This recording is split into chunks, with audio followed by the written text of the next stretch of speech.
Okay. Aditya, you can hear me? Yes, sir. Yeah.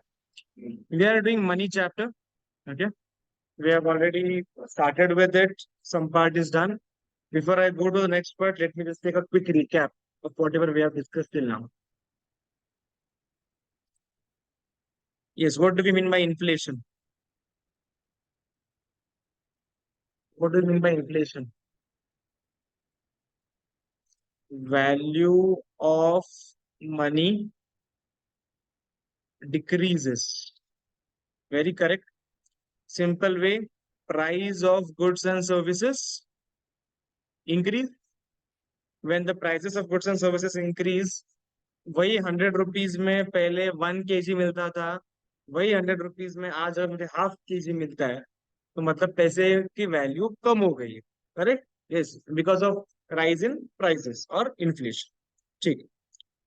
Then there are, what do we mean by fiat money?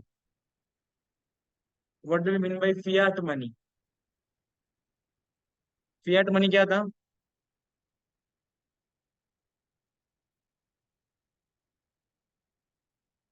Fiat money क्या था? जो भी आपके देश का लीगल टेंडर है, मतलब जो भी currency is issued by the government, और उसको कोई मना नहीं कर सकता है. Like if I, for example, आपको और मुझे 100 रुपीज पे करने हैं.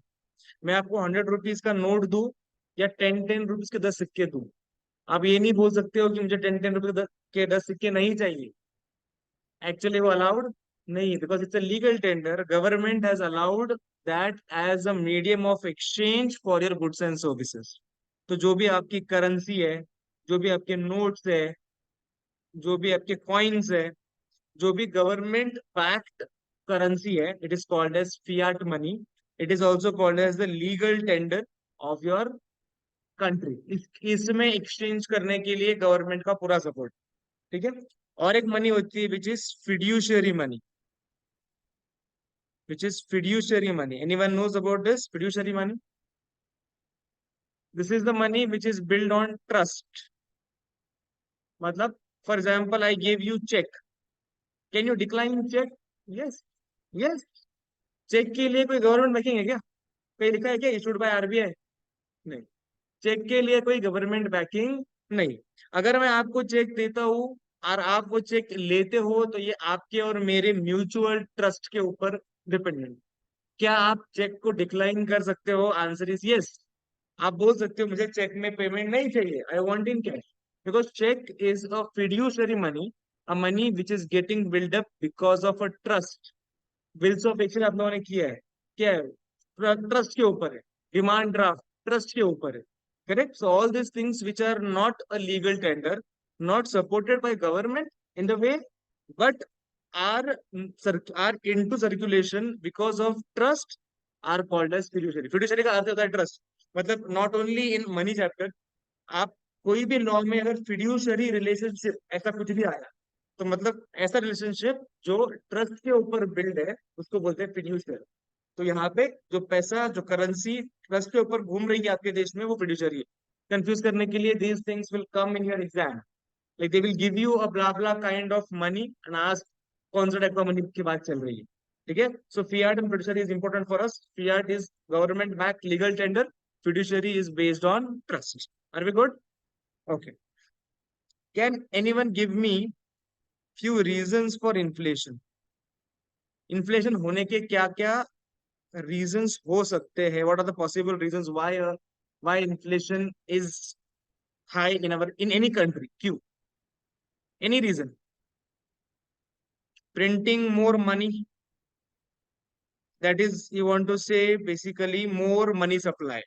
Printing more money means nothing but increase in money supply. अगर आरबीआई के तरफ से बहुत सारा पैसा मार्केट में आने लग गया, तो लोगों के पास जेब में बहुत सारा पैसा रहेगा. और फिर लोग क्या करेंगे? पैसा है तो उड़ाएंगे. फिर अगर आप कॉस्ट बढ़ा भी दो, तो भी लोग, पैसा है ना लोगों के पास, they can pay. So what will happen? अगर मान लो कोई बंदा एक आधी चीज 100 रुपीज की है, he is ready to buy at 150 because he has money. तो what do you think? The seller will increase the price to 150, और वो सबको 150 के रेट से बेचेगा. Correct. Automatically the pricing will go up. So correct. Printing more money or bringing more money supply into the economy will increase inflation. Correct. और कोई reason? और कोई रीजन? हमने एक दो टाइप की कैटेगरीज देखे थे. That is broadly your inflation is because of two reasons. One is demand pull inflation. One is demand pull inflation. ये कौन करता है? ये हम कंज्यूमर्स कर रहे हैं. हम लोग प्रोडक्ट की डिमांड बढ़ा देते हैं, सप्लाई लिमिटेड है, डिमांड ज्यादा है, of course the pricing is going to shoot upwards. So ये कौन कर रहा है? This is done by the consumers, customers. ये लोग डिमांड बढ़ा बढ़ा के चीजों की प्राइस बढ़ाया. आई टेल यू कि रियल एस्टेट का भाव क्यों बढ़ता है हर साल? Because huge demand and very limited supply. दूसरा होता है, उसको बोलते हैं cost push inflation. What is cost push inflation? आप जो भी आउटपुट बना रहे हो, आप एक प्रोड्यूसर हो. तो प्रोड्यूसर क्या करता है? प्रोड्यूसर रॉ मटेरियल लगाता है, प्रोड्यूसर लेबर लगाता है, प्रोड्यूसर अदर एक्सपेंसेस लगाता है, और उससे वो बनाता है फाइनल गुड्स एंड सर्विसेज. बराबर है. अब अगर ये जो रॉ मटेरियल है, ये जो लेबर है, ये जो अदर एक्सपेंसेस है, अगर इनकी कॉस्टिंग बढ़ जाए, अगर रॉ मटेरियल महंगा हो जाए, लेबर की कॉस्टिंग बढ़ जाए, अदर एक्सपेंसेस महंगे हो जाए, तो क्या हो जाएगा ऑटोमेटिकली? आपका अगर इनपुट कॉस्ट बढ़ जाएगा, तो आप जो पुराना प्राइस पे बेच रहे थे, आप उस प्राइस पर बेच पाओगे क्या? नहीं. Otherwise your profits will shrink. तो आपको इनका भी प्राइस ऊपर करना पड़ेगा. तो इस केस में demand is not a factor. इस केस में prices of input goods, prices of input labour have increase. Because of this we are increasing the prices. ठीक है. सो इन्फ्लेशन की मोटा मोटी दो चीजें याद रखना, एक डिमांड पुल, दूसरा कॉस्ट पुल. एक और एक है कि आपके देश की आबादी कम नहीं हो रही, सो राइज इन पॉपुलेशन. यस, खाने वाले अगर मुंह बढ़ जाएंगे और प्रोडक्शन लिमिटेड रहेगा, तो भाव बढ़ने ही बढ़ने हैं. करेक्ट. फिर कुछ लोग बढ़ाते हैं artificially by doing hoardings. Hoarding मतलब क्या? गुड्स को दबा के रखना. आर्टिफिशियली आप मार्केट में एक स्केर्सिटी खड़ी कर रहे हो कि भैया बता रहे हो सबको कि मार्केट में माल नहीं है, जबकि माल पड़ा हुआ है आपके गोडाउन में. इससे क्या हो जाएगा? सब जगह बात फैल जाएगी दैट मार्केट में माल नहीं है, माल नहीं है, एंड एवरीवन नीड्स दैट. तो सब लोग उनका भाव बढ़ा बढ़ा के भी पे करने के लिए तैयार है. और फिर जैसे भाव आपके लेवल के आ जाएंगे, आप गुड्स को मार्केट में लेके आओगे. बट ये कोई अच्छी प्रैक्टिस नहीं है. This is good practice of doing a business that you hold the goods, artificially increase the prices and then bring them into the market. It's a wrong way, but कुछ लोग करते. ठीक है. ओके. हमने एक last time एक equation देखा था, जस्ट उस इक्वेशन को एक बार डिस्कस कर लेना है. यस, कि मनी सप्लाई और प्राइस लेवल, मनी सप्लाई और प्राइस लेवल, इसमें क्या रिलेशनशिप है? तीन चीजें इसमें. क्या क्या था? मनी सप्लाई, दूसरा है प्राइस लेवल. इन दोनों का रिलेशनशिप कैसा है? कि अगर मनी सप्लाई बढ़ेगा तो चीजों के दाम सही इधर ही था. अगर मनी सप्लाई बढ़ेगा तो प्राइजेस ऑफ गुड्स क्या होगा? Prices of goods will increase, because again same thing, money supply will increase. So people have money, people will spend more, prices will go up. So the relationship between money supply and prices is direct. Relationship of price of goods and value of money. अगर prices of goods बढ़ जाएंगे तो पैसे की value कम हो जाएगी. तो means price और वैल्यू, किसी भी गुड्स एंड सर्विसेज की प्राइस और मनी की वैल्यू, इनका रिलेशनशिप कैसा रहेगा? इनवर्स. अगर चीजों के दाम बढ़ जाएंगे तो पैसे की वैल्यू कम हो जाएगी. बिकॉज अब आपको उतने ही पैसों में कम चीजें मिल रही है, तो अब आपके पैसे की उतनी परचेजिंग पावर नहीं रही जितनी पहले थी. So this will have a inverse relationship. Expected है आपसे इसे समझना. और इस वजह से क्या बन के आ रहा है? अगर मनी सप्लाई बढ़ता है तो प्राइसेस बढ़ते हैं, अगर प्राइसेस बढ़ते हैं तो वैल्यू ऑफ मनी कम होता है. तो अल्टीमेटली मनी सप्लाई और वैल्यू ऑफ मनी, इनका रिलेशनशिप कैसे होगा? इनका रिलेशनशिप इनवर्स होगा। बिकॉज मनी सप्लाई बढ़ेगा तो प्राइसेस बढ़ेंगे, प्राइसेस बढ़ेंगे तो वैल्यू ऑफ मनी कम हो जाएगा। The relationship is going to be inverse. Are we good? ठीक है, these are some important crux till now whatever we have discussed of this money chapter. I have uploaded one MCQ question series on the YouTube. I expect कि आप लोग बीच बीच में थोड़ा practising करो, so that आपको confidence आएगा that out of those 10 questions am I able to at least answer 6 7 of them. If I am able to, तुम्हें समझ में आ रहा है। सो बीच में आई गिव दैट टाइम कि आप सोचो, तो उस टाइम में आपको वीडियो पॉज करके खुद से एक बार आंसर डिसाइड कर लेना है क्या है, and then the answer, try it out. जब तक आप लोग खुद से इवेलुएट नहीं करेंगे खुद को, तो यू विल नेवर अंडरस्टैंड कि हम लोग कहाँ तक पहुंच पा रहे हैं। ठीक है, या then we started with functions of money. पहला हमने किया था मीडियम ऑफ एक्सचेंज। अगर आपको गुड्स का सर्विसेज का लेन देन करना है तो पैसा चाहिए। दूसरा था मेजर ऑफ वैल्यू। हर एक चीज की वैल्यू आप आज पैसे के दाम में कैलकुलेट कर सकते हो। पहले तो है ना कि 1 किलो राइस ले रहा हूँ और आधा किलो दाल दे रहा हूँ, तो क्या ये चीज वैल्यू वाइज मैच हो रहा है कि पता नहीं था। हाँ, पूछता है 1 किलो राइस कितने का आता है और हाफ केजी दाल कितने का आता है। अगर वो वैल्यू प्राइस मैचिंग नहीं करता होगा तो आपका पेमेंट हुआ क्या? Okay, let us start with second. So primary functions we finished. First one was it's a medium of exchange. Second one is its measure of value. I want to start with secondary functions. That is functions which are either way coming. मतलब ये अपने आप वो चीजें ऐसा function बन रही है, बनाए इस पर्पज के लिए नहीं थे, पर ये फंक्शन इसका काम कर रही है, मनी का मनी ये काम कर रहा है, बट प्राइमरी मोटो ये नहीं था, but it is not happening because of money. पहला है store of value. Siddhesh can you read for me? Store of value.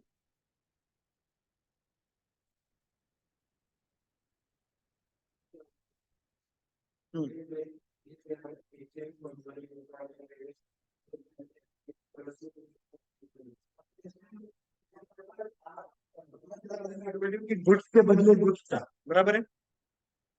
अब मान लो आपने मुझे राइस दिया है, इसके बदले मैं आपको फिश दे रहा हूँ। क्या आप फिश को, मुझे आज नहीं खाना है, मुझे 1 महीने बाद खाना है, तो क्या आप फिश को बताओगे क्या? नहीं।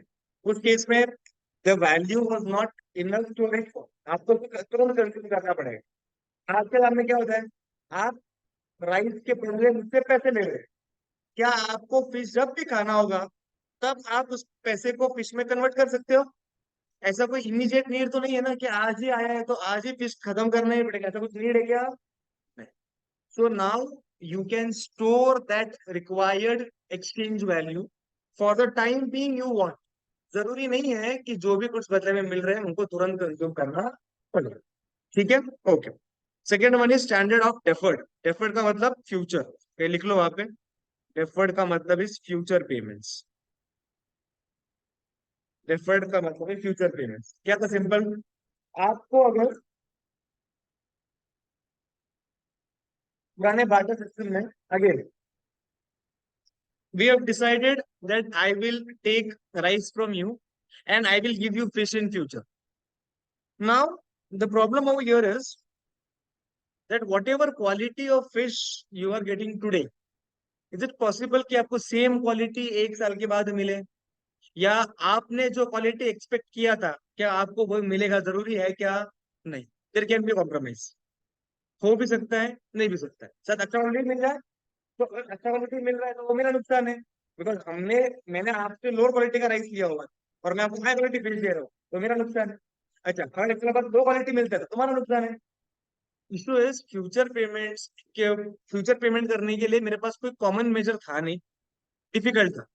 अब क्या है, अब मैं पैसा आपको आराम से 100 रुपीज का वर्थ है, वो आपको मैं 1 महीने बाद दूं, आपको बुरा लगेगा क्या? नहीं। मेरे लिए भी 100 रुपीज आ रहे हैं, आपके लिए भी 100 रुपीज आ रहे हैं, बात खत्म। So future payments have become easy because of money, जो पहले बहुत बड़ा इशू हुआ करता था। Okay, so money serve as standard of deferred payments in the modern economics. Money of most of the business transactions take place on the base of credit. Credit मतलब उधार। An individual consumer or a business may now purchase a commodity and pay for it in the future. Similarly, one can borrow certain amount of money today and repay it in the future.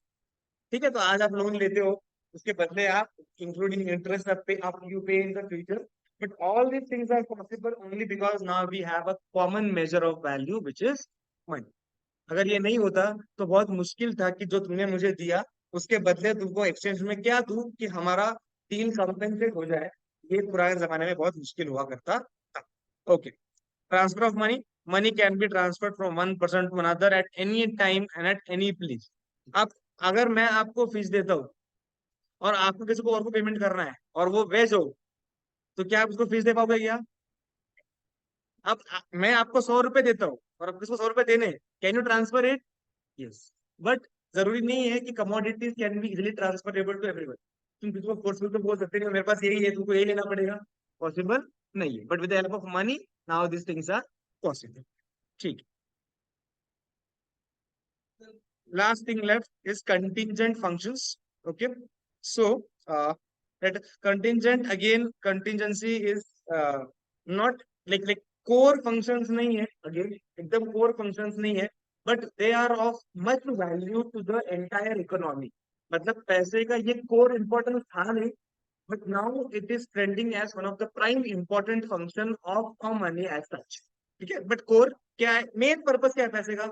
Lane then करते आना चाहिए. ये purpose से बनाया गया है पैसा. उसने बहुत सारे दूसरे प्रॉब्लम्स भी सॉल्व कर दिए. And we are trying to understand all this with the help of this functions. पहला, measurement and distribution of national income. I think so कभी आप लोगों ने नेशनल इनकम ये कॉन्सेप्ट पढ़ा होगा. You have heard of GDP, you have heard of GNP, NDP, NNP, कभी सुना है क्या सब? ये सब तो कहीं सुना नहीं, पर जीडीपी तो आपने वैसे भी जनरली सुना होगा कि भारत का अर्थव्यवस्था कहाँ जा रही है, भारत की ग्रॉस डोमेस्टिक प्रोडक्ट कहाँ जा रही है. ये तो हम कॉमनली सुनते हैं. Correct. So GDP is something which we know commonly. Correct. क्या है बेसिकली नेशनल इनकम आपके हिसाब से? I am not going into national income because आपको है नहीं वो इस कोर्स में. But just a fair idea कि if I ask you what do we mean by national income, I want in simple words कि नेशनल इनकम क्या होता होगा और जरूरी क्यों है to know national income.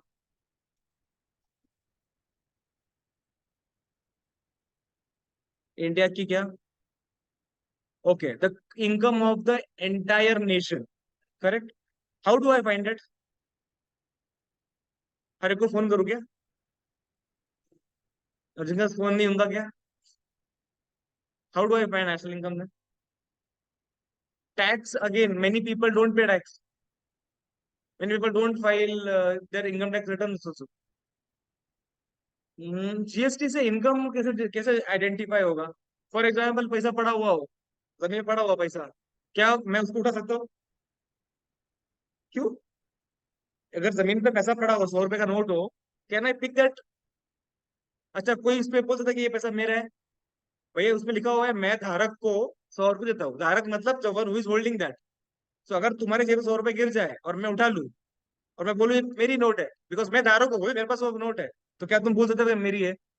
Currency cash के ऊपर किसी का कंट्रोल नहीं, तो क्या वो मेरी इनकम होगी 100 रुपए? फिर कैसे करे? How do I find national income? अच्छा, how do that, why do we need to find national income? जरूरी है क्या ये चीज?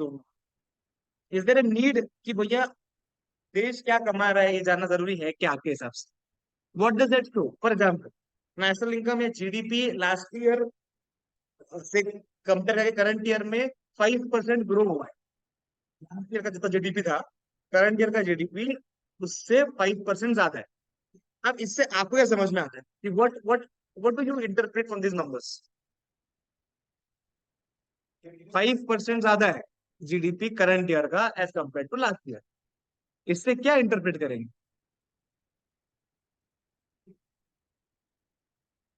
इससे यही बोल सकते हैं ना कि पूरे देश में ओवरऑल इनकम का फ्लो ज्यादा हुआ है, लोगों ने as compare to last year ज्यादा कमाई की है. बट हम लोग कैसे फाइंड करते हैं? So there are multiple ways to find it. Like we add the value of all the output whatever is generated in the year. अब उसमें भी प्रॉब्लम क्या आता है कि हम ये अज्यूम करते हैं कि जितना भी प्रोडक्शन किया है सारा कंज्यूम हो चुका होगा। जरूरी ऐसा भी होता नहीं है। अच्छा, फिर हम लोग देखते हैं सारे फैक्टर पेमेंट्स निकालो भैया, रेंट कितना है, लेबर को वेजेस कितना है, आंध्र प्रदेश का प्रॉफिट कितना है, सब एड अप करो तो नेशनल इनकम मिल जाएगा। Of course it's not easy. National income accurately find करना इज नॉट बिकॉज बहुत सारे सेक्टर्स आर अनऑर्गेनाइज। आज भी बहुत सारा व्यवहार कैश में होता है। फॉर एग्जाम्पल मिल्क सेक्टर है, दूध सेक्टर है, मिल्क का एक्चुअल प्रॉफिट कोई निकाल नहीं सकता बिकॉज ये पूरा धंधा कैश में चलता है। करेक्ट है। तो वहां पे आपको एक अंदाजा लगाना पड़ता है कि कितना प्रोडक्शन होता होगा, कितना इनकम आता होगा। Many sectors in India still are unorganise. जो लेबर वर्क है आपके, जो कंस्ट्रक्शन पे लेबर लोग काम करते हैं, क्या उनका कहीं रसीद पड़ता है क्या? कोई रसीद नहीं, कुछ नहीं, कुछ नहीं। Everything is cash negotiated and given. तो ये सारा इनकम नेशनल इनकम में आना तो चाहिए, but ये एक्यूरेटली आना पॉसिबल नहीं। तो we have to do an number of assumptions, approximations. Expert लोग बैठे हैं, रिसर्च कर रहे हैं, देख रहे हैं क्या कर सकते। But we are trying to say कि भैया अगर नेशनल इनकम बढ़ता है मतलब देशवासियों की स्टैंडर्ड ऑफ लिविंग शायद अच्छी हुई होगी।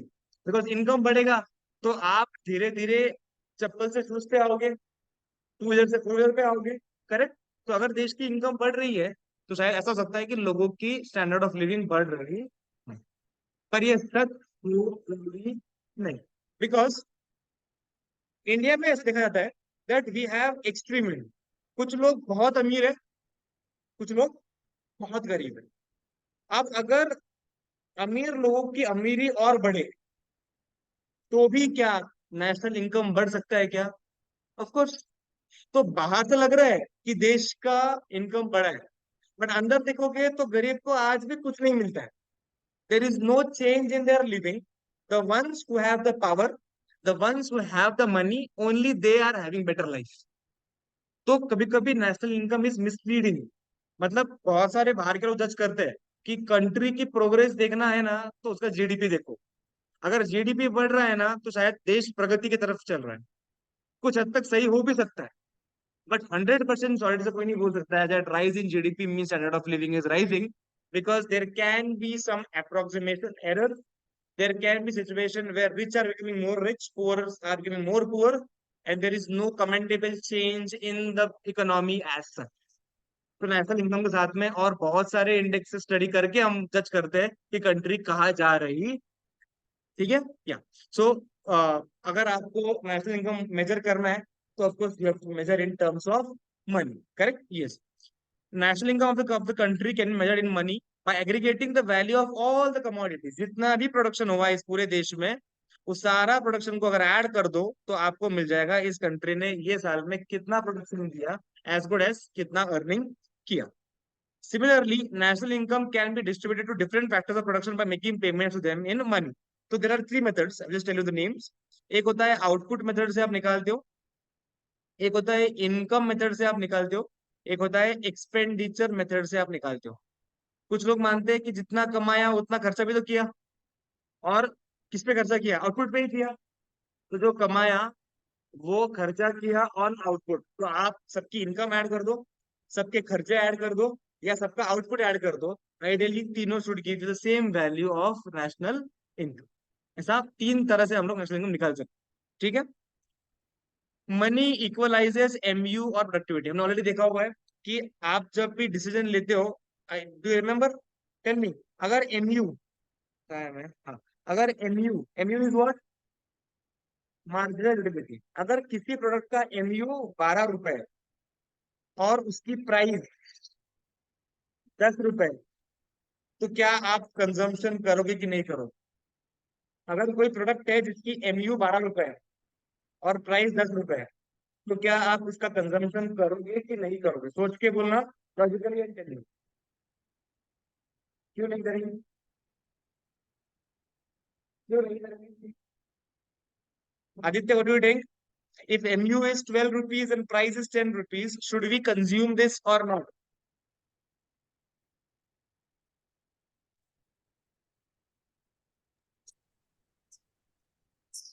करना चाहिए। करना चाहिए। सेटिस्फेक्शन ज्यादा मिल रहा है। 10 रुपए के भाव पे आपको अगर फायदा 12 रुपीज का मिल रहा है तो क्यों नहीं करोगे? करना चाहिए कंजम्पशन, करेक्ट। फिर आपने बोल दिया कि जब कंजम्पशन करूंगा तो एमयू विल इंक्रीज और डिक्रीज। अगर ये मेरा पहला यूनिट था, अगर मैंने ये कंज्यूम किया और अब मुझे और एक यूनिट कंज्यूम करना है, तो एमयू विल बी 12, 15 की 11। एमयू कम होगा। देखा है सामने, जितना कंजम्पशन करते जाओगे सेटिस्फैक्शन कम कम कम कम होते जाएगा। तो MU will come to 11 rupees, price अभी भी 10 रुपीज है, still we will consume. Third, 10 rupees का एमयू हो जाएगा, 10 रुपीज का price, still we will consume, because अब आपने जितना पे किया सेटिस्फेक्शन उतना तो मिल गया। चौथा, अगर सेटिस्फेक्शन 9 रुपीज पे आ गया और प्राइस 10 रुपीज है, will you consume now? No, because आपने 10 रुपए दिए, सेटिस्फेक्शन 9 रुपए का मिल रहा है, तो यार ये तो महंगा डील हो गया ना। Later I will stop my consumption at this point itself. तो ये सारा डिसीजन मेकिंग आप कर पा रहे हो, बिकॉज अब आप सेटिस्फेक्शन को भी पैसे में काउंट कर पा रहे हो, थेरोटिकली। प्रैक्टिकली कैसे कैलकुलेट करते हैं कि सेटिस्फेक्शन मुझे 12 रुपए का मिल रहा है ये पी के, ये कैसे जज करना है? It's a very question mark वाला stuff, because that same thing might be valuable of 12 rupees to you, it can be 15 rupees for me, it can be 5 rupees for someone else. तो subjective है MU, ठीक है। Yes, the consumers can equalise the marginal utilities of different commodities with the help of money, they can thus maximize their satisfaction. Similarly, firms can also equalize the MU of different factors of production and maximize their profits. हमने already ये सारे concept देखे हुए हैं कि आप तब तक प्रोडक्शन करते हो जब आपका M R is equal to M C, याद है क्या वो एम आर एम सी था, करेक्ट। ये सब अब आप क्या कर पा रहे हो, you are able to calculate all the parameters of your business with the help of money. तो यू कैन जज कि कंज्यूमर ने कंजम्पशन कहाँ रोकना चाहिए, प्रोड्यूसर ने प्रोडक्शन कहाँ रोकना चाहिए, बिकॉज अब आपको मनी टर्म्स में अंडरस्टैंडिंग आ चुकी है। Exam perspective, this part is not that important as such. क्या इंपॉर्टेंट रहेगा आपके लिए? Primary functions and secondary functions. Contingent functions एक बार देख लिया शायद, मोर ओवर एक बार वापस गो थ्रू भी कर लिया तो इनफ है, बहुत स्ट्रेस करके याद रखने की जरूरत नहीं। Third is basis of credit. Credit मतलब जो पैसा मार्केट में घूमता है विदाउट समथिंग इन एक्सचेंज, उधार का पैसा, लोन का पैसा, वो सब क्यों हो रहा है? बिकॉज ऑफ मनी, ठीक है। And last is liquidity. I hope you understand what is the meaning of liquidity. क्या होता है मतलब लिक्विडिटी का? What do you mean by liquidity?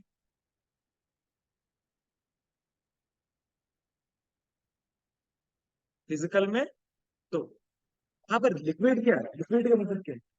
Physical तो गोल्ड भी है तेरे हाथ में, तो क्या गोल्ड लिक्विड है कि नहीं लिक्विड है? ट्रांसफर हो सकता है, okay, easily transferable, very correct, easily transferable, okay. और क्या? इजीली कन्वर्टेबल, अगर आपको पैसे को कन्वर्ट करना है इनटू एनी अदर फॉर्म तो इजी है। वही अगर आप बोलोगे यार रियल एस्टेट को कन्वर्ट करो, आसान नहीं है। गोल्ड को कन्वर्ट करो तो आसान नहीं है, it will take some time, but cash can be converted into any form very easily, so easily convertible, okay, easily convertible. And can I say easily usable. आपको जब पैसे की जरूरत होगी तो सबसे पहले आप क्या यूज करोगे? जो पैसा है करेंसी में वही यूज करोगे। क्या ये मुझे मेडिकल का बिल भरना है, क्या मैं घर बेच के मेडिकल बिल भर पाऊंगा क्या? घर बेचना क्या ऐसा बात है क्या आज बेचा और शाम को बिक गया घर आपका? Not, it might take some months, some years to sell a property. तो real estate is the least liquid, least liquid, क्योंकि उसको कन्वर्ट करना पैसे में बहुत मुश्किल है। पैसा तो ऑलरेडी पैसा है, उसको कुछ कन्वर्ट करने की जरूरत नहीं, वो ऑलरेडी मोस्ट लिक्विड फॉर्म में है, मोस्ट इजीली यूजेबल फॉर्म में है। वैसा गोल्ड भी नहीं है, it will take time to convert gold into, अच्छा, उसमें गोल्ड की शायद वैल्यू कम भी हो सकती है, 100 रुपीज की वैल्यू तो 100 रुपीज ही होगी। बट गोल्ड, अगर आप गोल्ड को कैश में कन्वर्ट करने की कोशिश करो तो क्या ऐसा हो सकता है कि मैंने गोल्ड 50 का लिया बट कन्वर्ट करते थे 48 मिले? हो सकता है, मार्केट रेट है। शेयर, हो सकता है मार्केट रेट कम हो जाए। रियल एस्टेट भी रेयर केस में मार्केट रेट कम हो सकता है। तो इन दैट केस कन्वर्जन में कोई ना कोई लॉस पॉसिबल है और कन्वर्जन करना मुश्किल है, तो ये सब बन गए इनलिक्विड। कैश की फॉल इन वैल्यू तो नहीं होगी, कैश इजीली अवेलेबल है for any kind of usage, इसलिए it is called as the most liquid asset. अब इसके ऊपर डिपेंड करता है आपका बिजनेस शॉर्ट टर्म में। अगर मुझे एम्प्लॉयज को पेमेंट करना है, तो लॉजिकली अगर आपके पास अवेलेबल कैश बैलेंस होगा तो आप डिफॉल्ट नहीं करोगे। आपको सप्लायर को पेमेंट करना है 2 महीने में, आपके पास लिक्विड कैश होगा तो इजीली पे कर पाओ। बट आपको सप्लायर को पेमेंट करना है, आप बोल रहे हो मेरा पूरा पैसा फटा फंसा है इन दिस प्रॉपर्टी, प्रॉपर्टी की वैल्यू बहुत ज्यादा है, बट क्या हाथ में है क्या पैसा? अगर 2 महीने बाद सप्लायर खड़ा होता है कि भैया मुझे पैसा चाहिए, तुम क्या बोलोगे? मेरे पास प्रॉपर्टी पड़ा है, जब वो बिक जाएगा ना तो तुमको मैं दूंगा। Is it possible? नहीं। This is how you will be losing the credit worthiness of the market. तो ऐसा बोलते हैं कि business should have a good proportion of illiquid and liquid assets. सारा लिक्विड भी अच्छा नहीं, सारा इलिक्विड भी अच्छा नहीं, प्रपोर्शन में होना चाहिए, ताकि शॉर्ट टर्म पेमेंट्स भी पे कर पाओ और लॉन्ग टर्म कमिटमेंट्स भी पूरे कर पाओ। ठीक है? तो money is the most liquid asset available with any type of person और बिजनेस। ठीक है, I hope this mine chapter was okay. Theory perspective again MCQs we will be, एक बार मेरा एक कंटेंट पूरा होने दो, फिर हम लोग फिर बैठ के सिर्फ एमसीक्यू एमसीक्यू एमसीक्यू डिस्कस करना था, कि अपने को जितना हैमरिंग ऑफ क्वेश्चंस का उतना मैनेजेबल हो। बट आप लोग जितना कंटेंट हो रहा है प्लीज करते चलिए, that is my humble request. जितने बार आप वो शब्द देखोगे ना, उतना वो दिमाग में फिट होते जाएगा। ठीक है? Yes. Next chapter we have is banking. अब तक 5 मिनट मीटिंग है, तो we will continue for at least last 1 minute में we will stop and then we will take a break. ठीक है? बैंकिंग कोई स्पेशलिटी नहीं है अबाउट बैंकिंग चैप्टर। हम लोग बैंक के, सबका अकाउंट है बैंक में, सेविंग अकाउंट है। कितना इंटरेस्ट मिलता है आपको? कितना इंटरेस्ट मिलता है सेविंग पे? 3-4%। आपको क्या पता? पैसा है क्या अकाउंट में? तो उस पर ब्याज मिलता होगा ना? कभी पता नहीं, आपने को अपने को जरूरत नहीं, पैसा बहुत है अपने पास। सिद्धेश, अकाउंट है क्या? पता नहीं फिर कितना इंटरेस्ट मिलता है। अकाउंट है क्या? अच्छा अकाउंट है और आपको पता नहीं, जैसे शुरुआत हो गई अपनी। अच्छा टका मिलता है? कौन से बैंक में? होगा तो होती होगा। अरे मुझे तो 10 बार लग रहा है, ऐसा लगता है 10 बार भी हो सकता है। अच्छा आपका में 10 बार तो नहीं होगा, 3-4-5 टक्के तक हो। ठीक है। ये आपने सेविंग अकाउंट ओपन किया है विद आरबीआई, वह बराबर है। आप गए आरबीआई के पास, आरबीआई का फुल फॉर्म। हाँ, तो आप गए आरबीआई के पास, आरबीआई आरबीआई मुझे ना सेविंग बैंक अकाउंट ओपन करना है, तो आरबीआई ने आपका अकाउंट ओपन कर दिया होगा, है ना? पर नहीं होता है क्या? हाँ। फिर कहाँ गए होगे आप ओपन करने के लिए? इधर? हाँ, तो यूनियन बैंक, यूनियन बैंक तो बैंक का नाम है, बट वो कौन से बैंक है? It's commercial bank. हाँ, हाँ नेशनलाइज है, बट इट्स कमर्शियल बैंक। आप आपका अकाउंट आरबीआई के पास नहीं खोल सकते हो। ठीक है? इसको लगता है कि रिजर्व बैंक ऑफ इंडिया है, देश की बैंक है, मुझे मेरा सेविंग अकाउंट वहां खोलना है, तो ऐसा नहीं कर सकते भैया। आरबीआई के पास अकाउंट खोलने की पावर सिर्फ बैंकों के पास है। हर एक बैंक का अकाउंट आरबीआई के पास है, बट और सरकार, सरकार के नया अकाउंट भी आरबीआई, बट सामान्य आदमी, सामान्य बिजनेस वाला आदमी आरबीआई के पास अकाउंट नहीं खोल सकता। अब आप अकाउंट, अब आप नाम बोल रहे हो, Union Bank, SBI, HDFC, these are all names of the various commercial bank have a control, मतलब जिनके ऊपर कंट्रोल आरबीआई का, करेक्ट?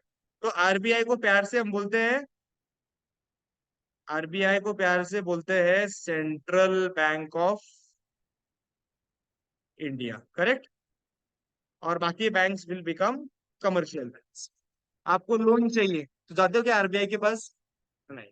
आपको लोन भी चाहिए तो आरबीआई से मांगना नहीं, आपको आपके कमर्शियल बैंक से लोन मांगना है। अगर कमर्शियल बैंक को लोन चाहिए तो वो आरबीआई से मांग सकती है, जरूरी नहीं मांगी, वो उनके दूसरे बैंक से मांग सकती है, but given a choice, commercial banks can also take money from Reserve Bank of India. ठीक है? सो भारत में mostly all the countries have a central bank which has a complete control on banking system, उनका control commercial bank के हर एक operation पे है। उनका कंट्रोल है कि बैंक जब लोन दे रही है तो क्या नॉर्म्स फॉलो करने चाहिए। उनका कंट्रोल है देश में जितनी करेंसी घूम रही है उसका पूरा हिसाब आरबीआई के पास। How much currency will be printed, how much currency will be brought out in the market, कौन सी करेंसी यूज में लानी है, कौन सी कंट्रीज में नहीं लानी है, करेंसी यूज में लानी है, कौन सी नहीं लानी है, foreign exchange reserves, all this are controlled by Reserve Bank of. उसके ऊपर आपके नोट के ऊपर एक साइन होता है, साइन होता है गवर्नर। ठीक है, चल, okay. So let us start the first line. What is bank? An institution whose debts are widely accepted in settlement of other people's debt, not important। अपने लिए मेन क्या है भैया? What is the main task of bank? Main main business क्या है? लोगों से deposit के नाम पे पैसे लो और वही पैसा लोन के नाम से लोगों को बांट। लोगों से मिलता है इंटरेस्ट, एक मिनट रुक जाओ, उसको बोलते हैं, ये है तुम्हारी bank. So bank gets money from deposit holders, correct? Deposit holder से पैसा मिलता है, हाँ। वही पैसा बैंक लेंडर्स बोरोवर्स को लोन के फॉर्म में लौटाती है। बोरोवर्स बैंक को इस लोन के बदले इंटरेस्ट पे करते हैं और बैंक डिपॉजिट वालों को उनके डिपॉजिट के बदले इंटरेस्ट पे करती है। तो कमाने का सोर्स क्या है? लोन के ऊपर का इंटरेस्ट। तो generally this rate is higher. अगर मान लो 8% बैंक चार्ज कर रही है लोन वाले को, तो डिपॉजिट वाले को ऑफकोर्स 8 से कम ही चार्ज करना पड़ेगा। तो मान लो यहाँ पे वो 3% चार्ज कर रही है, दे रही है। तो 8% कमाया, 3% दिया। नेट में जो ये 5% है, ये बैंक ने अर्न किया। It is also called as interest spread. Interest spread, the difference between what you get on your loan and what you give to your deposit holders, उस डिफरेंस को प्यार से बोलते हैं इंटरेस्ट स्प्रेड। जितना spread ज्यादा उतना अर्निंग ज्यादा, करेक्ट? कुछ टाइम था जब एफडी के ऊपर बैंक 11, 12, 13% तक देती थी, बट उस टाइम पे लोन भी 24, 25, 26% रेट से मार्केट में घूमते थे। अब लोन के रेट्स भी स्लैश हो गए। लोन लोन कम एट 8, 9, 10, 11। तो डिपॉजिट के रेट भी बहुत कम हो गए, 5, 6, 7, 8% के आसपास डिपॉजिट्स मिलने चालू। सो धीरे धीरे शायद और ऐसा फ्यूचर आ सकता है that these rates might come down more lower, और कम कम रेट पे लोन और कम रेट पे डिपॉजिट। ऐसा भी दिन आ सकता है।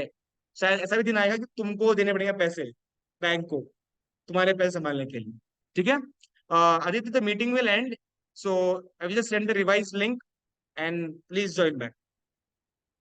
Yes, sir.